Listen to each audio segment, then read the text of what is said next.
8. DSP Amit Balyan Sonipat police headquarter में अपने office में पहुंचा। समीर बेदी, आकांक्षा और सचिन वहां उसका इंतजार कर रहे थे। डीएसपी को देखते ही सबसे पहले सचिन कुर्सी से उठा। भाई, डॉक्टर जैन ने स्टेटमेंट दी? हाँ, दे दी। उसकी स्टेटमेंट बाकियों की स्टेटमेंट से कंसिस्टेंट है। हर केस की छूटी पोस्टमार्टम के उसे 1,75,000 रुपए मिलते थे। समीर बेदी ने टेबल से एक न्यूज़पेपर उठाया और बोला, did you read today's newspaper? Doctor Maneria और डॉक्टर जैन के अरेस्ट के बाद सोनीपत जनरल हॉस्पिटल के डॉक्टर्स स्ट्राइक पे जाने की धमकी दे रहे हैं। You know what they are asking? Here, I will read it for you. Sameer ने न्यूज़पेपर खोला और उसमें से एक स्टेटमेंट पढ़ा। सोनीपत जनरल हॉस्पिटल के प्रवक्ता ने कहा कि अगर कोई डेड बॉडी हॉस्पिटल आएगी तो पैथोलॉजिस्ट तो उसका पोस्टमार्टम करेगा ही। ये उनकी ड्यूटी है। पुलिस को उन डेड बॉडीज को हॉस्पिटल लाने वालों को पकड़ना चाहिए, पढ़े लिखे, ईमानदार और मेहनती डॉक्टर्स को नहीं। समीर ने न्यूज़पेपर टेबल पर रख दिया। मिस्टर बालियन, आप इन लोगों की हिम्मत देख रहे हैं? डीएसपी बल्यान समीर को अचरज से देख रहा था। आपको क्या लगा ये लोग माफीनामा लिखेंगे? पूरे हॉस्पिटल पे इंक्वायरी बैठेगी, अब कई लोगों की नौकरी जाएगी। और आप क्यों परेशान हो रहे हो? केस सॉलिड है। हमारे पास कॉल रिकॉर्ड्स, विटनेसेस, फ्रॉड में शामिल लोगों की स्टेटमेंट्स सब है। और सुनो, हमने जब हॉस्पिटल में रेड मारी तो क्या मिला? कई पेशेंट्स जिनकी झूठी रिपोर्ट बना के उनका डेटा डिलीट कर दिया गया था, मिनारिया ने उनके रिकॉर्ड्स रेडियोलॉजी डिपार्टमेंट में मिल गए। सचिन खिड़की के पास खड़ा बाहर देख रहा था। उसके लिए केस में इतनी प्रोग्रेस काफी नहीं थी। आखिरकार उसने डीएसपी बल्यान की तरफ देखा। अमित भाई, प्रकाश भोंगल की कोई लीड? नहीं भाई, कोई ट्रेस नहीं है उसका। न फोन ऑन हुआ है 3 दिन से, न उसने अपना क्रेडिट या डेबिट कार्ड यूज किया है। उसके कजिन मंजीत भुवन को भी कुछ नहीं पता। बीवी बोली 4 रात पहले 3 बजे घर आया था, 5 मिनट में कुछ कागज और अपना लैपटॉप लेके निकल गया। तब से घर ही नहीं आया है। उसकी फॉर्च्यूनर भी घर पर ही है। समीर ने झुंझुला कर कहा, till the time Prakash is not arrested, fraud में चुराए गए पैसों को रिकवर करने का कोई चांस ही नहीं। डीएसपी बल्यान आके अपनी कुर्सी पे बैठ गया। सर, कोशिश चल रही है। हमने बहुत फास्ट मूव किया, पर वो आदमी हमसे 1 कदम आगे निकला। वो आदमी 2.5 साल तक इतनी कंपनीज के साथ बिना रडार में आए फ्रॉड करता रहा। उस लेवल का स्मार्ट क्रिमिनल मिल सकता है? I mean mister Balian, I want you to be honest with me. उसका पकड़ में आना पॉसिबल भी है? सर, ऑनेस्टी की बात तो ये है कि मैं आपको कोई अश्योरेंस नहीं दे सकता। प्रकाश के पास इतना पैसा और दिमाग है कि अब तक वो आदमी कहीं भी हो सकता है। मेरा मतलब है दुनिया के किसी भी कोने में। सचिन खिड़की के पास खड़ा कुछ सोच रहा था। काले दिन काली रातें काली सोच, काली बातें, काले दिन काली रातें काली सोच, काली बातें, काले जुबां पे काला स्वाद है, काला धंधा काला बाजार है।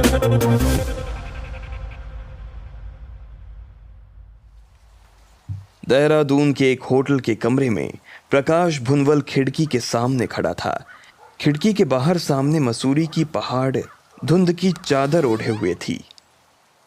बेडरूम का दरवाजा खुला और स्मिता अंदर आई। वो फोन पे किसी से बात कर रही थी। ओके मम्मा, बाय। उसने फोन काटा और प्रकाश के पास आ गई। प्रकाश ने उसकी ओर देखा। तना बेरा से तो कितनी देर तक फोन पे लगी हुई थी?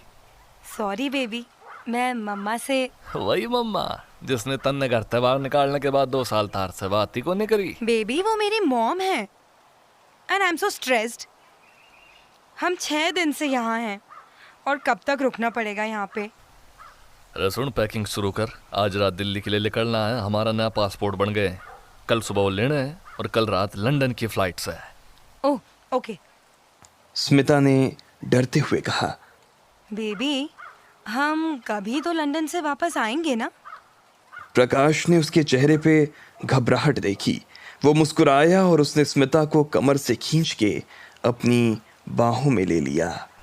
लंदन में हमारा घर सा है, वहाँ अपनी लाइफ शुरू करेंगे। हमारे बच्चों को लंदन की सिटीजनशिप। तभी कमरे का दरवाजा खुला।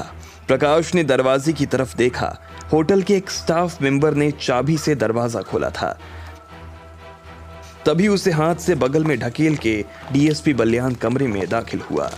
उसके साथ साथ 3 और पुलिस वाले अंदर घुसे। इससे पहले प्रकाश कुछ कर पाता, डीएसपी ने उसका हाथ मोड़ के उसे जमीन पर लिटा दिया था।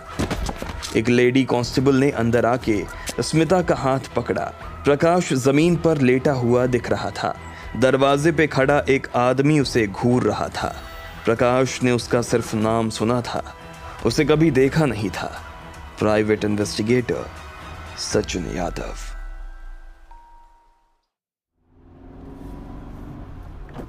एक घंटे बाद एक टोयोटा इनोवा हाईवे पे सोनीपत की तरफ बढ़ रही थी। एक पुलिस ऑफिसर कार चला रहा था। सचिन आगे की सीट पे बैठा हुआ था। बीच की सीट पे प्रकाश भुनवल बैठा था। उसके हाथ सामने की तरफ हथकड़ियों में बंधे थे। प्रकाश की एक तरफ डीएसपी अमित बलियान और दूसरी तरफ एक और पुलिस वाला बैठा हुआ था। पीछे की सीट पे एक लेडी कांस्टेबल के साथ स्मिता बैठी हुई थी। उसका रोना अभी अभी बंद हुआ था। डीएसपी बलियान झुंझुलाया हुआ सचिन से पूछ रहा था, यार डैशबोर्ड में ही है पेन ड्राइव, ध्यान से देख। नहीं है अमित भाई, इसमें आप लाना भूल गए होगे। सचिन ने डैशबोर्ड बंद किया। अरे ऐसे कैसे भूल गया? मैं कभी भी लंबे सफर पर जाऊं तो अपना पंजाबी गाने वाली पेन ड्राइव लेके चलता हूं। मैं अपने मोबाइल पे ब्लूटूथ से चला दूं गाने, क्या सुनोगे? माता की भेंटे चला दूं? ओ भाई, भजन घर जाके सुनना। मेरी गाड़ी में चलाया तो तुझे इधर ही उतार दूंगा। बस पकड़ के आना फिर सोनीपत में। सचिन हंसने लगा। तभी कार में प्रकाश की आवाज आई। सर जी। सब चुप हो गए। प्रकाश ने कहा, बस एक बात बता दो, आपने मने ढूंढिया कैसे? डीएसपी अमित बलियान बोला। सचिन बता भाई। प्रकाश ने रियर व्यू मिरर में आगे बैठे सचिन की आंखों में देखा। तू sir Sachin, private investigator Sachin Yadav? Sachin ने कोई जवाब नहीं दिया, सिर्फ रियर व्यू मिरर में प्रकाश की आंखों में देखा। डीएसपी बलियान ने फिर से कहा, बता बता, इसकी पूंछ कैसे पकड़ में आई? सचिन ने गहरी सांस ली और कहा, तूने अपने दोनों फोन ऑफ कर दिए, लैपटॉप भी ऑन नहीं किया। मेरा अंदाजा है लैपटॉप और फोन सिम कार्ड समेत डिस्ट्रॉय करे होंगे। स्मार्ट। पर तेरी पहली गलती, अपनी बुआ के लड़के मंजीत को अपनी गर्लफ्रेंड स्मिता के बारे में नहीं बताना चाहिए था। दूसरी गलती, तुझे अकेले भागना चाहिए था। पर स्मिता का फोन और सिम भी तोड़ दिया ना, और तूने स्मिता की मम्मी का फोन छोड़ दिया। डीएसपी बलियान हंसने लगा। सचिन ने आगे कहा, मेरी वाइफ कोई दिन ना जान देती, अपनी मम्मी तो एक बार फोन पे बात जरूर करा करे। जब मंजीत ने तेरी गर्लफ्रेंड के बारे में बताया और उसका फोन भी ऑफ मिला, तो माँ ने उसकी मम्मी का फोन ऑब्जर्वेशन पे डलवाया। उसकी मम्मी को रोज एक नंबर से 1-1.5 घंटे का कॉल आया करता। हमने वो फोन ट्रैक किया और देहरादून में तेरे होटल पहुंच गए। अब डीएसपी बलियान जोर जोर से हंसने लगा और बोला, भाई सचिन, कट्टे जेम्स बॉन्ड है तू। प्रकाश की आंखों में अब गुस्सा था, बेइंतहा गुस्सा। उसने पलट के पीछे की सीट पे बैठी स्मिता की तरफ देखा और चिल्लाया, बाण क्यों? डीएसपी बलियान ने अचानक उसका मुंह पकड़ के सामने किया और उसके मुंह पे एक मुक्का जड़ दिया। मेरे सामने गलीज हरकत की ना, साले यहीं रास्ते में गाड़ दूंगा तुझे, समझ गया? प्रकाश चुप हो गया। वो रियर व्यू मिरर में सचिन की आंखों में देख रहा था। अगले दिन सोनीपत पुलिस हेडक्वार्टर के इंटरोगेशन रूम में प्रकाश भुनवल बैठा हुआ था। उसके सामने डीएसपी बलियान आके बैठा। कमरे में 2 कांस्टेबल और सचिन भी मौजूद थे। प्रकाश सचिन को घूर रहा था। डीएसपी बलियान ने एक कांस्टेबल को पूछा, रिकॉर्डर ऑन है? उसने हाँ में सिर हिलाया। प्रकाश ने डीएसपी की तरफ देखा और सचिन की तरफ इशारा करके बोला, यो आदमी तो पुलिस में कोन्या, प्राइवेट इन्वेस्टिगेटर्स है। यो यहाँ क्या कर रहा है? डीएसपी बलियान ने उसे घूर के देखा। इस कमरे में कौन रहेगा कौन नहीं रहेगा ये तेरा बाप डिसाइड करेगा, और तू चुपचाप सवालों के जवाब देगा। प्रकाश ने सर झुकाया और फिर डीएसपी बलियान की तरफ देखा। पूछो, क्या पूछना सा है? बाकी सारी बात बाद में, सबसे पहले मुझे एक बात जाननी है। उसके बाद डीएसपी बल्यान ने ऐसा सवाल पूछा जिसकी कमरे में मौजूद किसी आदमी को उम्मीद नहीं थी। डीएसपी ने प्रकाश की आंखों में देखा। तुम लोग किसी आदमी के मरने के बाद उसकी बॉडी को ले जाके एक्सीडेंट करवाया करते। कभी कोई आदमी तुम्हारी एक्सपेक्टेड टाइम के हिसाब से ना मरा हो या किसी का कैंसर किसी तरीके से ठीक हो गया हो, तब तुमने कभी ऐसे किसी आदमी का मर्डर भी किया है? प्रकाश डीएसपी की आंखों में देख रहा था। सबकी नजरें प्रकाश पे थी।